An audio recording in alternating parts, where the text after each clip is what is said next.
Hey, welcome back. I'm Ellie. I've just been dying to build these, but Lego did not just refuse to ship them for felt like forever. But anyway, the boxes come a bit busted, but you know what, I don't keep the boxes, so it really doesn't mean anything to me. So these are the new Lego Botanical series. This is the succulents. There's also an orchid, but I'm so excited by the succulents. I actually said when Lego first started releasing these that I would just buy all the succulents if they release them in Lego form, and lo, here they are. So 771 pieces. It's $90 here in Australia. I think Kmart has them for 70, something like that. So shop around, and you've got 3 bags. Well, actually 4 bags, but number 3 bag has got 2 bags, so 4 bags all up. And we got 3 instruction books, so you can actually just split this up and share it with people, but I don't like doing that. So the Lego succulents, some are prickly and still somehow adorable. Others are plumply and still look so chic. Is plumply even a word?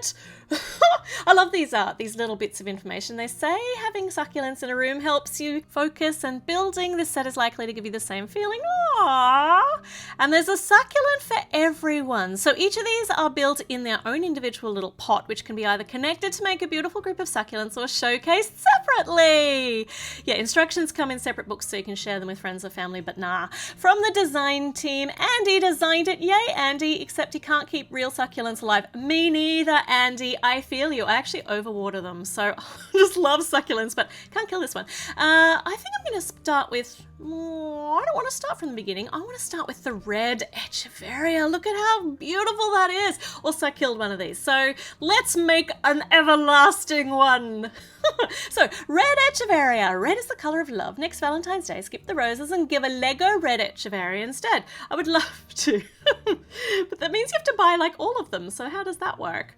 You just keep the rest for other Mother's Days and spread... Oh my gosh, there are 9 in here. That would be like 9 Mother's Days. You just give one every Mother's Day. That just seems pretty measly to me.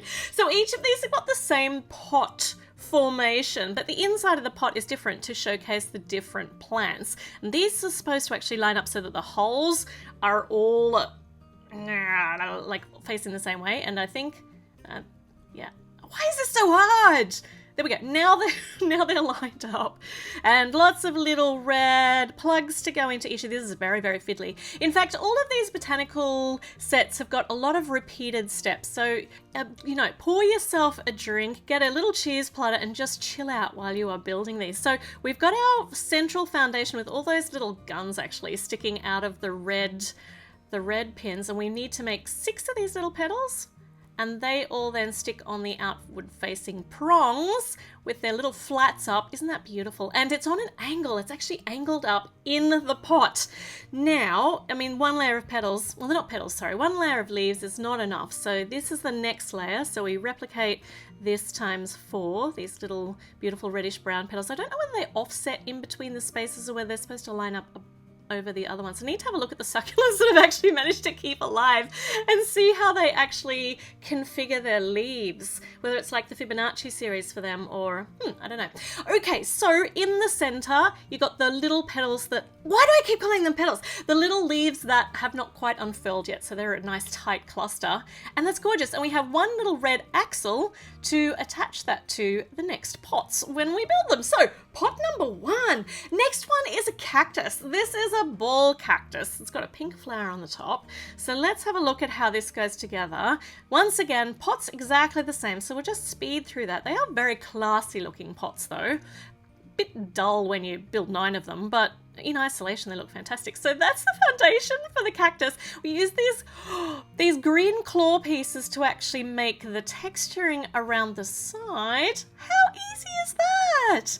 And it's got its little red plug now too. Third one, burro's tail. I think I still have this one alive because it's pretty hardy, but every time I pick it up I break off little burrow tail bits, those little ball things. So this is cool to see how this is going to go together.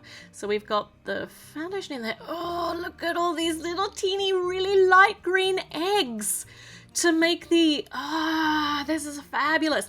And the minifigure stands, like the floating stands, which we see in transparent, are in green here, so that you can angle out the eggs, the leaves on the side, the little plumply leaves. plumply. And more. So lots and lots of foundation here, but we're offsetting all of these. Oh gosh, we need a lot of these. So let's poke all of these into the available holes really, really fast. Like I said, when you're doing this, it's not so fast. It's very, very soothing, this replication of a process. So yeah, think of it as a mindful activity. It's fabulous. It really takes you outside of yourself. So these ones go on the top and then they plug in here, and then this is like the best way to view it is from, from here. But we then plug it into our previously made pots on like their offset so that we can actually then put them in with the next ones that we're making. Don't they look fantastic? All right, bag number 2, because we're working backwards because I wanted to start with the red Echeveria. So what do we got this time? Ooh, we're making a little space in the base. Space in the base of this pot. This is nice. I love the fact that each of the pots, even though they look the same on the outside, they actually have a different interior. Okay, so this is so you can actually store, so that spot in there is for you to store your spare red axles, because you've got a few left over so that you can do different configuration how you want to display these. Or little green Robin Hood hats are making the leaves here, so we got 4 of them. I don't even know what this is. I think it's just another Echeveria, kind of a generic-y Echeveria. Is there such a thing as a generic Echeveria? How dare you? It's like a swear word, generic Echeveria. But doesn't that look fantastic? So that's our little storage one. That's so cute. Okay, next one.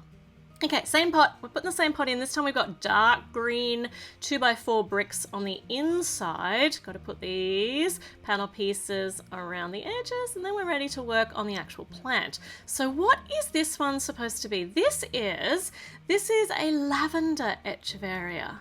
So the picture is kind of like a grey purple. Like it's a grey purple. So let's see how we're going to be achieving that in Lego form. So these 4 little bits here make the tightly curled formation in the middle, and you have to just angle them a little bit so they offset. Lavender shoulder pads as the big leaves. I keep thinking of them as petals, so forgive me if I keep calling them petals, because they just kind of do look very petally.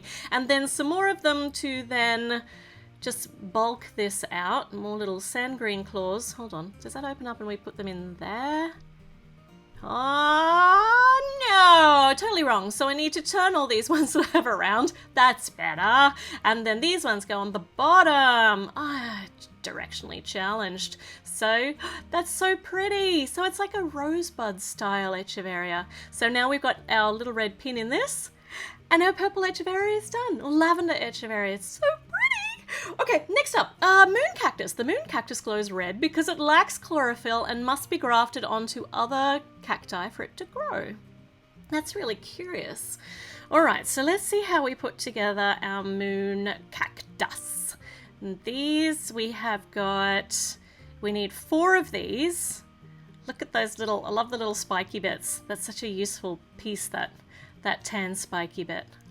All right, so that is the cactus that the moon cactus is going to be grafted onto, I assume. So this bit is the colourful bit for the top. So these little axely bits in the middle are going to be the central foundation. And we put them on and then we offset them. And then using the vibrant coral, and we need a heap of these. So these go all the way around. This looks adorable. And then it just needs a little cap. So this bit goes on the top. There's our ball, the cactus ball. Oh my gosh, that's so pretty. It's such a showy piece. So these are our 3 from this bag, and you can put them in with the others. That looks amazing. All right, these are really, really cool. I love that there are 9, and well, a lot of them are Echeverias, but 9 very different looking succulents. So this one's an orange Echeveria. So I wonder how we're going to achieve this. Once again, it's different on the inside. I mean, this is really cool. It's so interesting to see the different ways that we're putting together what are basically the same sort of shape for the Echeveria succulents. Okay, so this one we actually get some green sticking out in each corner down in the base of the pot. And then this bit here is going to hold the fundament of the orange Echeveria. So this is the little tightly coiled central piece. And then these, which we replicate ×4, are going to be the, I was about to say petals, the leaves around the side. Oh, that's adorable. Oh my gosh, that's so good. And you can open it up a little bit if you like, but I like it tightly closed. That's so cute. Okay, what's next? Oh, an aloe. Oh my goodness, I can actually keep aloes alive. In fact, I have a bit of a collection of them because I don't kill them. They are hardy little suckers. I love them so much. So this is now a Lego form of an aloe. There are so many different types too. So I wonder what, I suppose this one's just a very plain looking one. So let's get these plain looking one, because they have all sorts of little bumps on them and little spikes, some of them, and lots of variation in color. So let's have a look at how this one goes together. So these bits, that goes in there, and then we stick that into our pot. And the outside bit's gonna spin, that's a bit fun. So let's get all of the leaves on, which are using these chlory spike bits in sand green, and they're all kind of offset. Once again, I'm wondering where they should be offset. I don't know. These are bigger claw pieces, and they go on our spinny outside bits. You know I'm going to spin this as soon as it stops. Look at that. That's really, really cute. Oh my gosh. Oh, that's so nice. All right, the aloe is done. We got two. We only got one more to go.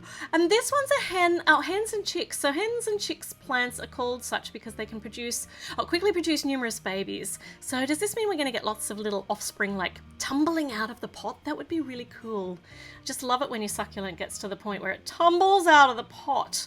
So we got our pot ready. We've got cheese graters in sand green in there. That is angled, both angled in the pot and oh, never mind. It's angled up and angled in the pot. I try to describe things and I just get so stuck. So this looks like okay. The description at this part says in the instructions, leaves made from ice cream cones inspired by hens and chicks. The leaves arranged in a rosette pattern originate from the swirl top of an ice cream cone. I'm not seeing any ice cream cones. Are the leaves made from ice cream cones? They are not. This is what the leaves are made from. I don't understand that little descriptor. I wonder if it was created before the final product was made, or wonder if I am just missing something in translation. I don't know. So here our first layer of leaves, all right, internal layer of leaves, and these are the external, and they're in a different shade of green. That's so lovely. All the way around, and and you can kind of angle them. I'm just trying to offset them a little bit so that they sit in those spaces. Look at that. Okay, so no little chicks. It's just their hen at the moment. It's contained to its teeny tiny pot. So this plugs in here, and then this one goes here, and then you have fun trying to figure out how you want to display these or arrange them. So this is how they are in the box, and actually, that aloe does not want to play nicely with anybody, so he just needs to sit out a bit. But that's how it's displayed. Let's see if we can move it around a bit. Does that doesn't really want to work, does it? So maybe if I put this one on this side, you could, no, that looks dodgy. So I'm gonna have to play around with, I think maybe the way that they have got it on the box is probably the best configuration, but you can pull it apart, you can display, separate ones in separate rooms. You can give separate ones as gifts. It is so versatile, so pretty. Oh, the colors, the textures, the shapes, the fact it's succulents. I love this so very much. I want to build it all over again. But I'm done. All right. So while I go and cry into my drink, make sure you subscribe. Tell me if you have a favorite succulent out of these 9. They all have their own personalities. They're so awesome. And yeah, check back in because there'll be more videos going up really soon. So I'll see you then. Bye.